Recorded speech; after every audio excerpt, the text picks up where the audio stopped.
I'm Henry Coleman, and we're here with Eddie Foy III conducting an interview for the Archive of American Television.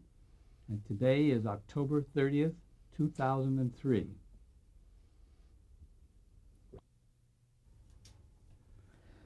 Well, Eddie, it's a pleasure being here with you. Thank you for inviting us to your home. We'd like to take just a few minutes to go back and look at your early years and talk about some of the influences, like what was your name at birth? I don't know. I think I was christened Edwin Fitzgerald Foy III, and I was the first official Edwin Fitzgerald Foy III because my real name, my family's name, is Felix Fitzgerald. My dad, Eddie Foy Jr., was known as Felix Fitzgerald, and I was the only one born with the name Foy. So I guess that means it's a new line of those people. Was your name Edward, or did you have any nicknames? Well, yeah, my first nickname came from the man, from John Wayne, and people have ever since I was 6 years old have always called me Number Three, and he gave me that nickname when I was 6 years old, and how that happened is, gosh, you remember back in the 40s and 50s and 60s in our business, you worked on Saturday. And my dad was under contract to Republic Studios, Herbert Yates, and Wayne was under contract, and Gabby Hayes, and Big Boy Williams, Gwyn Big Boy Williams, who was bigger than John Wayne. And my dad was doing a series of movies with Judy Canova. So we went out Saturday morning, just to get me out of the house. I was 6 years old, and we go back into the back lot at Republic Studios. It's now CBS Studio Center, or whatever they call it. And sure enough, we go on the western lot, and there's Big Boy standing next to a horse. And there's this big man standing next to him. My dad says, "Hey, John, how are you?" And I can remember John Wayne looking down at me, and I'm looking up at this giant of a man. And he says, "Is this Number Three?" And my dad said, "Yeah." He says, "Come here, youngster." And he picked me up, and he took me and set me in his hand. I'm 6 years old. He had me in this ham hock, and he says, "Go out for a long one, Big Boy." And he threw me over two horses. Big Boy caught me, put me back in his hand, and threw me back over the two horses. Wayne caught me, put me down on the ground. My father saying, "Don't drop the kid, don't drop the kid, my wife will kill me." Wayne put me on the ground, and he said, "You'll always be Number Three to me, kiddo." That's my nickname. I had other nicknames, the Bear. A lot of people call me King Three Sticks. I have a nickname because of my boxing background. Hey, Tree Sticks. It's Tree Sticks. But Eddie Foy, yeah, Number Three has been with me most of my life. When were you born? February 10th, 1935, in Harkness Pavilion in New York City, 168th Street and Broadway. Is that where you grew up, in New York? I grew up, I started in New Rochelle, and I can remember the house 45 minutes from Broadway, which was written by Cohen about the Foy family's house in New Rochelle, New York. I remember it like yesterday, and I was 4 years old, and I was raised there. And then my dad was under contract to Flo Ziegfeld, and he dropped the contract, and a fella called Yates says, "Bring Eddie Foy out to the West Coast." And so my dad picked up the family, and we went to the West Coast, and we lived there until 45, here in Los Angeles, back to New York, back to the West Coast, back to New York, back to the West Coast. But I remember the original Foy house, the house that in the movie, Eddie Foy and the Seven Little Foys. I remember it like yesterday. And I can still remember the fireplace. The fireplace was as big as the room that we're in right now. It was a 22-room house. And I can remember riding my tricycle in the fireplace when it was cold out. And my great aunt used to cook spaghetti sauce in the fireplace on an open hearth. And one day, in fact, I remember this man used to come to the house, and I was 4 years old, and he and my father, they would dance all over the place. They would dance and dance and dance. And I knew him as Uncle Bill. I said, Uncle Bill's coming. And later on, I found out his name was Bill Robinson, Bojangles. So that's my early New York memories, is the Foy House. Was your father primarily a dancer or an actor? Dad was a comedian and an eccentric dancer. As Fred Astaire one time, he said, I'll never get on the stage with Eddie Foy because he'll kill me. Because he was an eccentric dancer. And he was primarily a Broadway star. He was probably, in my heart, and as professionally, I think he's one of the cleverest men I ever saw, on the stage or in film. And in my heart, I just got sick to my stomach that he didn't want to go further in his life than he did, because he was a very special guy. He was the original Leprechaun was Eddie Foy Jr. And he was a very clever man. And not David Wayne. David Wayne. Well, he was. Well, let's not going to go to Wayne yet. Okay, I'll give you Wayne stories later. But your dad was in the film, Eddie Foy and the Seven Little Boys? No, Dad was starring on Broadway in a show called The Pajama Game at the time. No, the first time he ever played Eddie Foy Sr. was in a picture called Yankee Doodle Dandy with Jimmy Cagney. And there's a scene in Yankee Doodle Dandy where Cagney is walking up and looking at a three-sheet outside of a theater. The three-sheet was the big poster. And there's this man, this little crazy little guy standing there. And my grandfather used to talk with a lisp. And the scene is where Cagney said, "Who's this guy Foy?" And Foy said, "Who's this guy Cagney?" And Cagney said, he's one of the greatest stars on Broadway. He said, "No, Foy's the greatest star." And it's a 3-minute scene, and it's where they finally meet each other. And in true fact, my father and my grandfather, Eddie Foy, and George M. Cohan never got along. They disliked each other immensely. So then from there, he went to movies and then Broadway, stayed on Broadway. Then The Pajama Game was the big, big hit. And then the movie, of course, and then Bills Are Red. So he was primarily a Broadway star. Were your mother was a performer also? She was, I think, like a dancer showgirl, but not like we know showgirls today. The girls back in the 30s, they were beautiful, beautiful girls. And they sang, they moved more than they danced. They were more like, they moved on the stage as Busby Berkeley showed us. That was showgirl dancing. And she was in a show with my father, and that's where they met.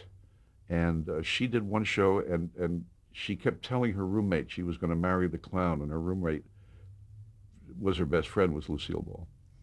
And so obviously I was raised around Lucy for a while.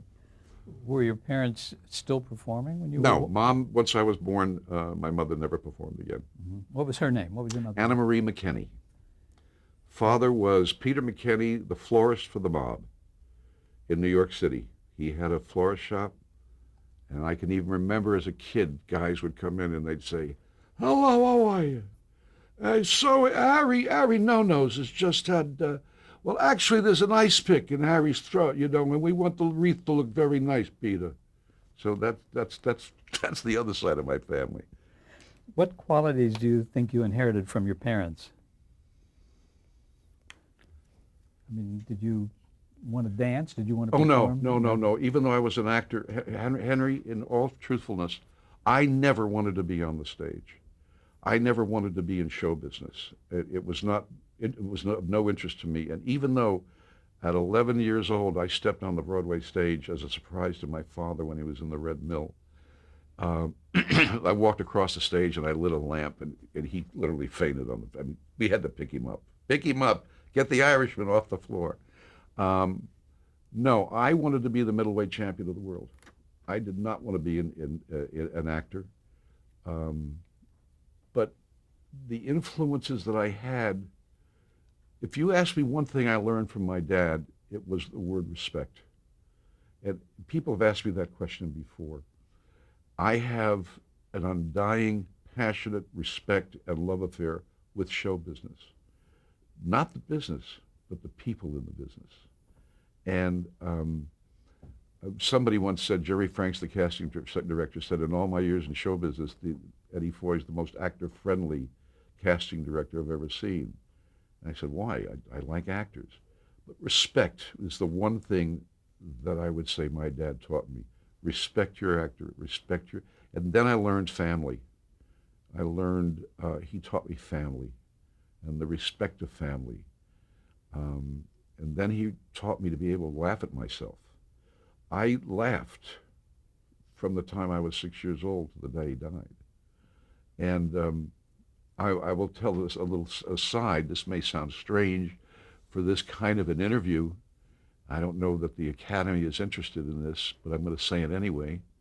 He comes and sees me occasionally. He's been dead since 1983. And he comes at night and he tells me jokes. And the reason I know he does is because my wife, God love her, says, "What are you laughing at?" And I'll be sitting in bed laughing hysterically. And I'll say, "My father was just here telling me a joke." So, and I miss him terribly, obviously. You're not the first to have that kind of an experience. Oh, so, I'm sure I'm not. So we know you're sane. So I think I'm sane, even though I took a few punches when I was 12. But there's a lot of things. The history, he taught me to adore and remember and understand the history of the theater. I walk into a theater today, not a stage at a movie, not a theater that's a movie house, but I'll walk on a Broadway stage after the show's over, and I'll go and feel the floor. And I'll smell, and I know this sounds weird, I want to smell the sweat from the dancers, and I want to smell the leather from the shoes, and I want to feel it, and I want to feel that makeup when it is a whole different passion about the theater. He taught me all that. that's terrific. He taught me. He taught me to remember that he was the first one that said to me, God didn't create man in the image and likeness of himself. He said, remember, God created man in the image and likeness of his sense of humor. And that's, I've remembered that all my life. That's wonderful. That's my dad. I don't want to go past your reference to Lucille Ball without asking you, did she become very close to your family? Yes. Yeah. Oh, yeah. Oh, yeah. They used to talk every night on the phone. They were nocturnal. Yeah, I mean, if that's the word where people stay up all night. I mean, Mac Foy and Lucy Ball would get on the phone at 11 o'clock, and we lived in New York, and she was out here, and they talked till 4 o'clock in the morning. And they just gabbed all night long. And then when she got in with Desilu into the production, my mother was gone by that time, Lucille Ball treated my father and myself as a young actor like you're supposed to be treated. It was like we'd walk just to go over to Desilu. They're on the lot, make sure there's a cart. I want them totally taken care of. That was the way she was, and so was Desi for that matter. They were wonderful. And Lucy has a place in my heart. Did you continue to see her, though, up until her time of her I death? cast for her when I was at NBC. She found out I was in the casting department. She says, get him down here. It was never, could I see Mr. Foy? It's get him down here. And I'd walk into the stage, she'd say, get out of here. I want to talk to my son. She used to call me my kid. Did you have any brothers or sisters? No brothers, no sisters. So you were the only child? Yeah. Were there other entertainers that came to visit your house? I mean, friends of your dad's? Oh, your my mother's? God. Oh, my God. Can you name a few for us? Oh, my God. I mean, I used to sit on Jimmy Cagney's knee and talk to him for hours. Bert Lahr, Jimmy Gleason, Jackie Gleason. Oh gosh, now I'm thinking, Spence Tracy, Pat O'Brien, Frank McHugh, John Wayne, Gabby Hayes, Judy Canova, John Raitt. It goes on and on and on. I was raised with those people. I can remember Jimmy Cagney never laughed. He always used to do this. God love him. He'd go,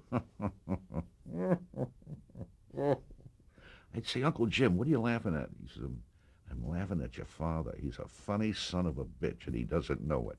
And that's what. And Bert Lahr would sit there and say, I don't feel good. That's what, he was the cowardly lion in and out of life all the time.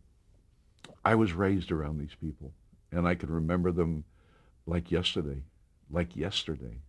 They were wonderful, And the biggest thrill in my life, because through being in the son of a man in show business, I also then was exposed to the first love of my life, which was boxing. And so all of this kind of came together.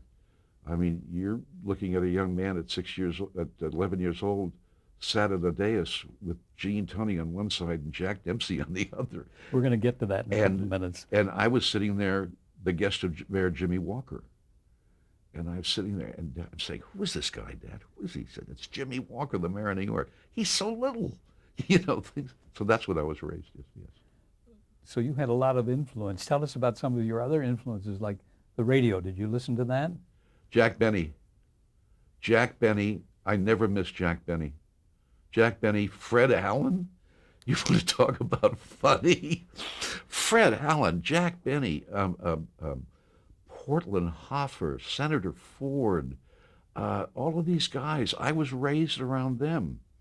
And when I was like 15, 16 years old, I'd go to the Lambs Club in New York on Fridays to have lunch with my dad because we get off school early.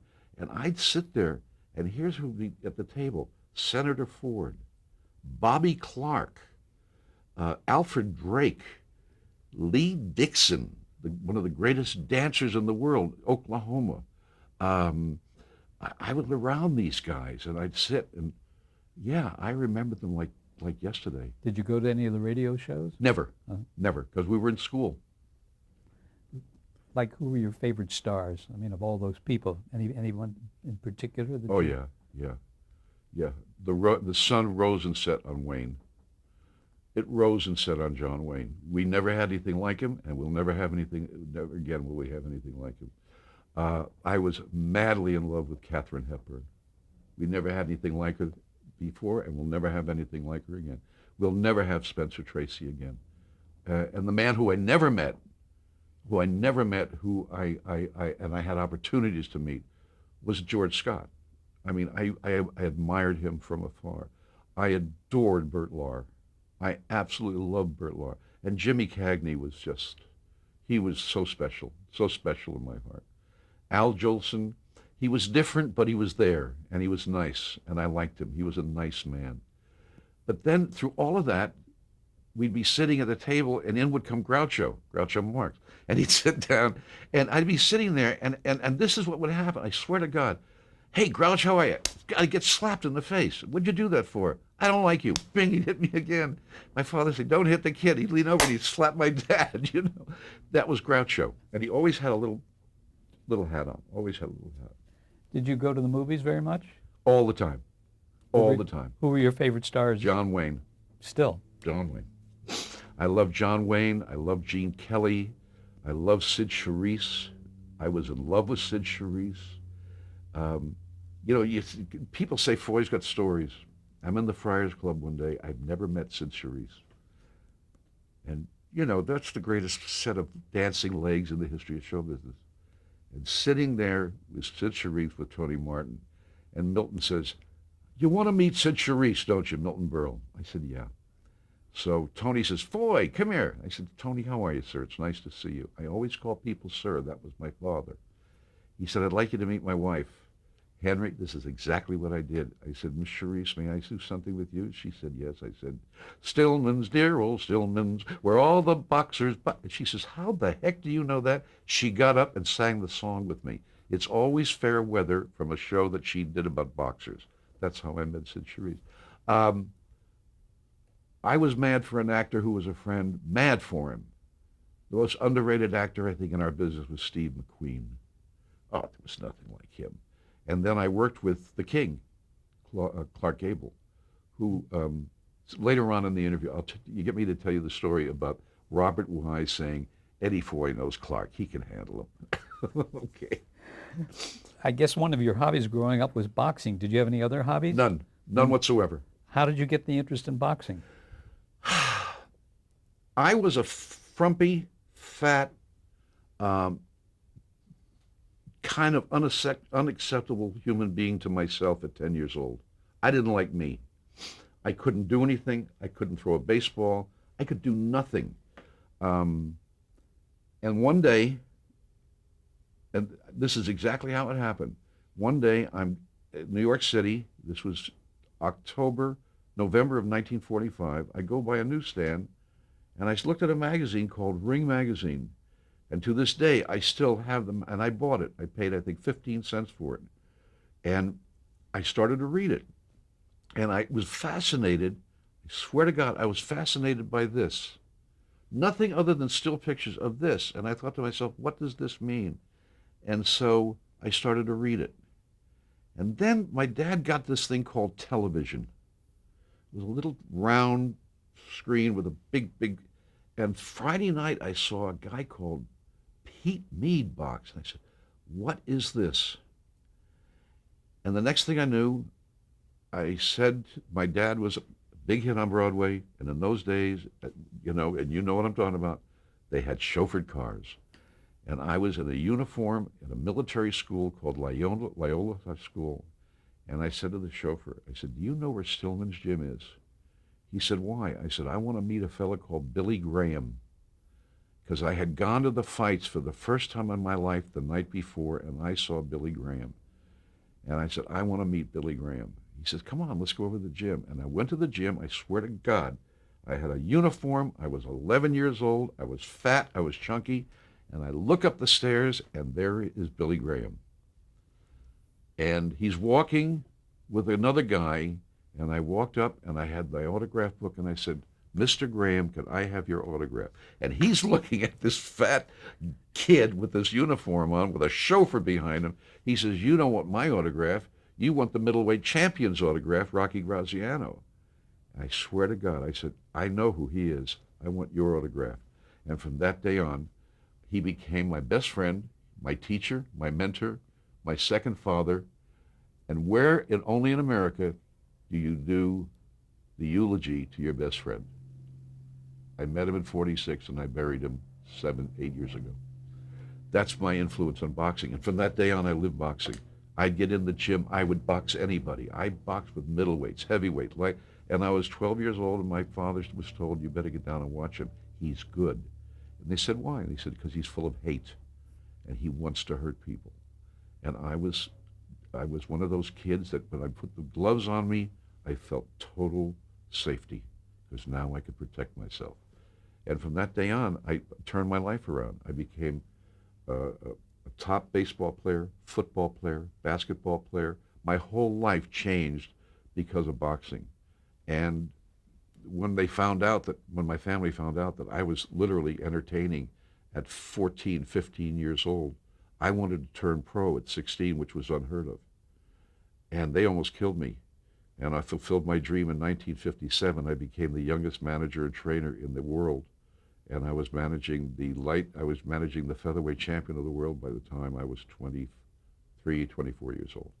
That's how much I loved it. I live boxing. Did your parents back you in No, everything? not at all.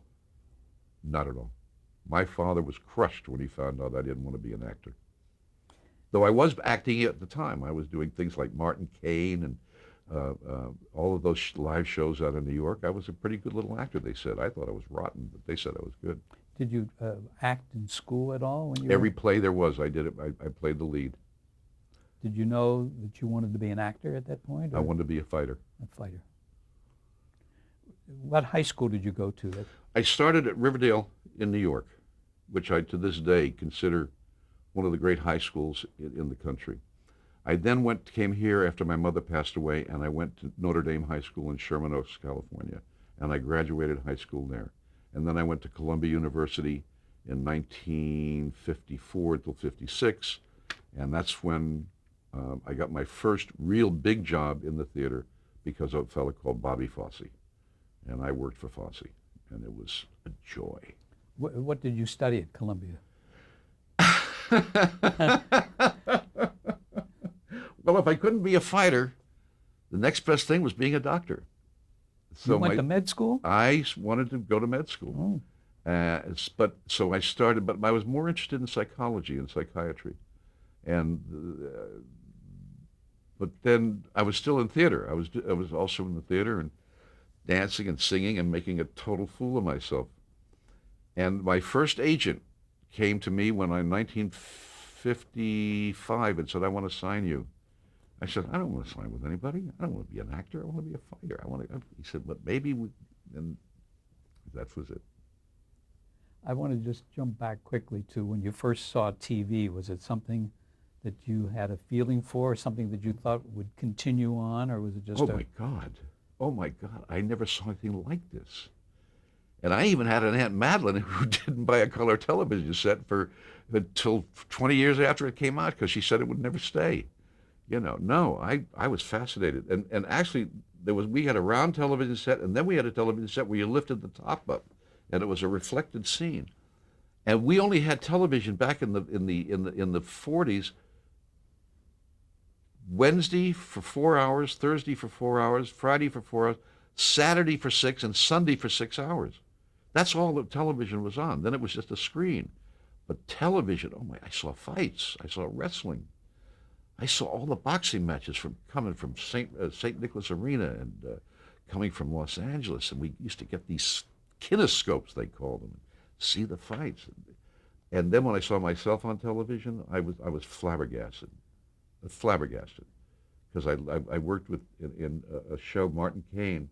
I'll never forget it. And there was this young guy, young fella, and gosh, we all looked at him. He said, "This is a star." And I said, "What's his name?" They said, "Newman." A fella guy named Paul Newman. I said, "Oh, okay." And he was like 18, 19. I was like 12, 13 years old. And here's Paul Newman. Who was playing the lead in the Martin Caine? Uh, I forgot. oh, God, there were 4 different guys. Oh, there were, yeah. Walter Kinsella was the guy Happy that always had the Sano cigarettes. Bill Gargan.